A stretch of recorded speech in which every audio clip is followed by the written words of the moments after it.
So, before I get to the report, I just want to remind everyone that the description of this video has a lot of important information for you guys to check out. It'll have the links to the song and the replications used in this video, and it will also have a bunch of information about acid if you're interested in that. So, if you guys could check that out before listening to the story, that would help me a lot. Thanks.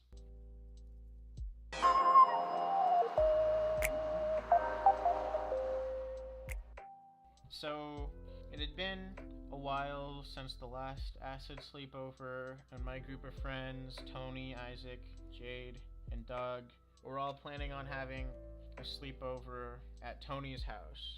And this time, everyone who was going to be tripping on acid. There wasn't going to be any sober people. And this included Doug, and Doug had told us many times that he was very experienced with acid and he knew what he was doing. But the big thing about Doug is he's a compulsive liar and he just makes up shit for no reason. And we actually found out months later that this was the first time he had ever done acid.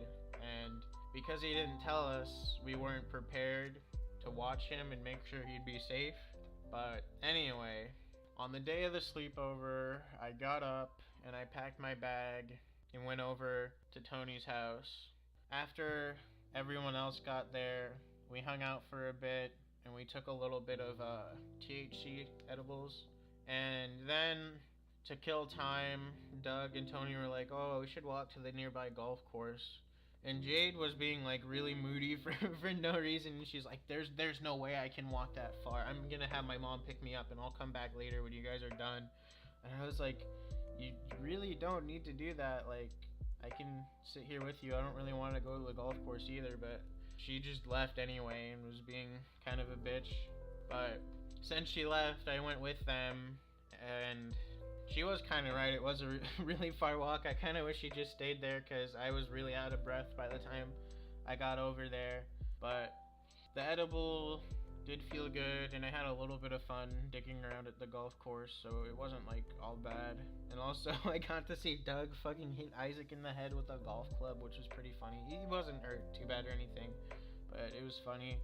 And after we got back, Jade had come back, and we just hung around until it was night when we wanted to dose.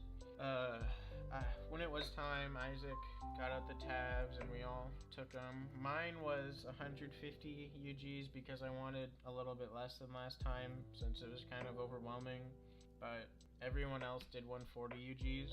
After I took mine, I was trying to find a place to sit, and I realized how cramped it was having all five of us in Tony's small bedroom, but I laid down on a spot on the floor next to the couch that Doug was sitting on, and I tried to make myself as comfortable as possible.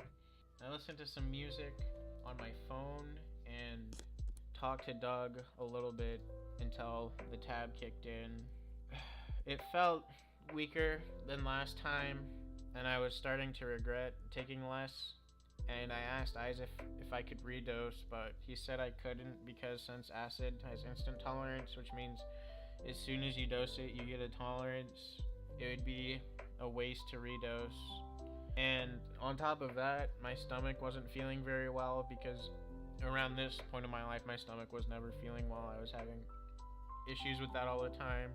So the start of my trip was already starting out kind of shitty, but I laid back down and tried to get comfortable again, and I look over at Doug, and his tab is definitely kicked in because he is fucking licking his leg and like laughing like an idiot, which was really weird. But I think everyone else started to feel theirs too by that time, since we all dosed around the same time, and we hung out and chatted for a while.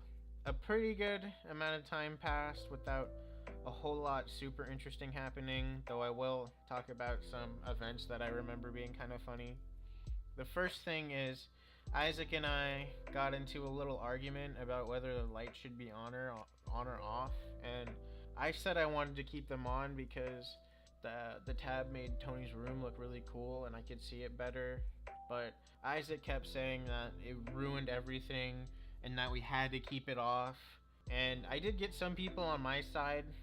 Jade was also agreeing with me that she wanted it on, but eventually I caved and we left the lights off for the rest of the night.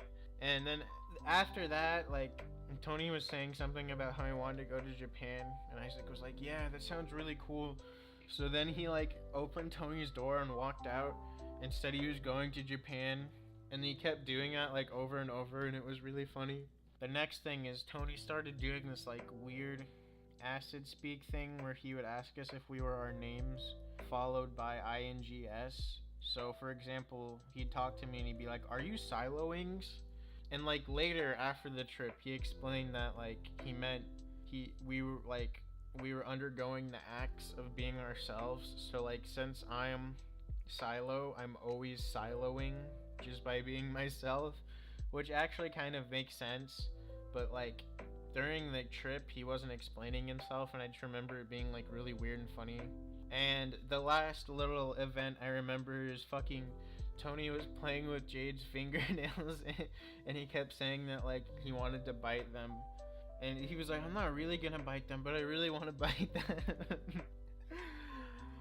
Which was really funny. But after that, Tony's mom came in and asked about the sleeping arrangements, since like I said, it was pretty cramped in there, and she said that some of us could sleep downstairs if we wanted, but we were like, "No, it's fine, we can stay in here." And she left. And then I think I don't remember who exactly, but someone said something about food and water. And then after that, Doug asked Jade to check the time on her phone, and these short sequence of events ended up becoming really important for the next part of the trip, because after this, about every couple of minutes, just over and over, Doug would be like, "Sleeping arrangements, food, water, time, Jade, check the time." And he'd just keep doing that over and over, "Sleeping arrangements, food, water, time, Jade, check the time." And he told us that after this experience, he told us the reason he kept doing this was because he was stuck in a time loop of those couple of events, and he was saying that to try to get ahead of the loop or something really weird like that. But at the time of the trip, we didn't know what the hell he was doing, and we just got really confused and annoyed that he was doing that over and over. And eventually he did stop doing it, but after he stopped, he was still acting really weird, and he said that he thought the trip would last forever and that he would be stuck like that for the rest of his life. And we told him that that's not how it works and it would wear off, but he didn't believe us, and he didn't calm down, and he was starting to freak out and be really loud and scary, and it kind of escalated to the point where he was screaming and running around. And since I was on the tab, and my that was super scary to me, and I kind of got a big rush of adrenaline, and I didn't know what to do, so I kind of just punched him right in the stomach. And as soon as I did, I felt kind of bad, and I came to my senses, and I tried to support him so he wouldn't fall, and I did. I kept him from falling, but he still wasn't calm, especially because I just punched him. But I think he is still also kind of worried about the water and stuff from the sleeping, or from the loop thing. So he grabbed a water bottle off the shelf, and I tried to take it from him so he wouldn't spill it everywhere, but it kind of turned into a game of tug of war between us, and I fell on top of him, onto the floor, and I was on top of him and he was under me, and the water fucking spilled all over us. And I kind of just sat there for a moment on top of him and tried to catch my breath after everything that just happened. And after it seemed like he was a bit more calm, I got up and tried to dry us both off, but I guess he wasn't any calmer than he was before, because right after that, he fucking gets up and he rushes over to Tony's dresser that had a bunch of shit on it, and just sweeps with his hand and knocks it all down, and it makes a super loud sound. And Tony's mom burst into the door because it was super loud, and it woke her up, and she asked us what happened, and I don't even remember what the fuck we said, to be honest. I think it was "Oh, it just fell" or something. But somehow she believed us and we didn't get in trouble, but that was so scary. Like everyone basically had a heart attack, and we didn't know what to do because Doug was losing his fucking mind. And I think after that we were able to calm him down, at least to the point where he wasn't screaming anymore. But the trip was basically ruined for everyone after that, because that was just insanely scary. And we kind of just sat and tried to calm down after that for the rest of the night until it was around morning.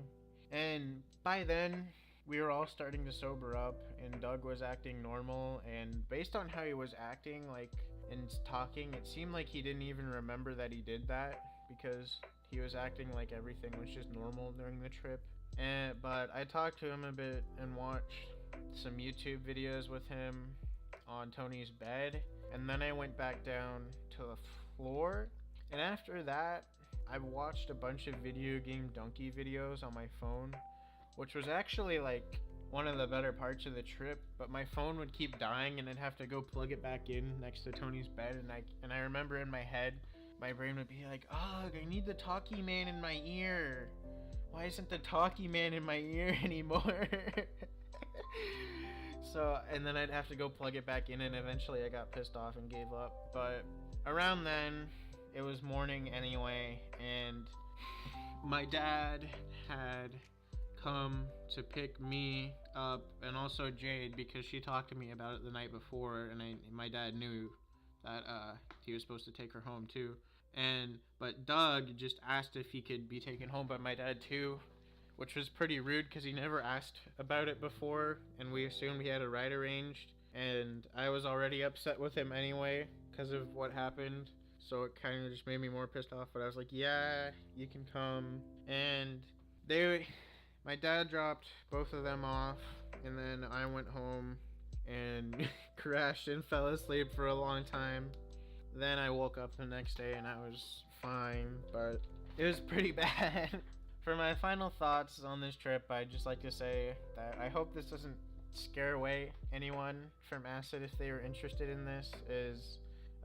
If they're interested in it, because they're the two main reasons this went so wrong was Doug has a lot of underlying mental illnesses that the acid brought out, and two, because he wasn't honest with us, we weren't prepared for anything. If he told us that it was his first time, we would have had sober trip sitters, we would have given him a lower dose, we would have had people watch him, because that's always what we did. But because he didn't give us the right information, we couldn't take the proper harm reduction steps to make sure that we could help him if things went badly. And that's why it's super important to be honest with the people you trip with. And I hate Doug for lying to us all, because he'd always do shit like that. But when it's like something important like this, it's really messed up. And this trip was one of the scariest moments of my life, and it sucks that it turned out this way and that Doug ruined another one of my acid trips. But hopefully you guys can learn something from it. Thanks for listening to my story. And the next report is going to be about the time I did acid at a local carnival. So that should be pretty interesting. Look out for it soon, and thanks. Bye.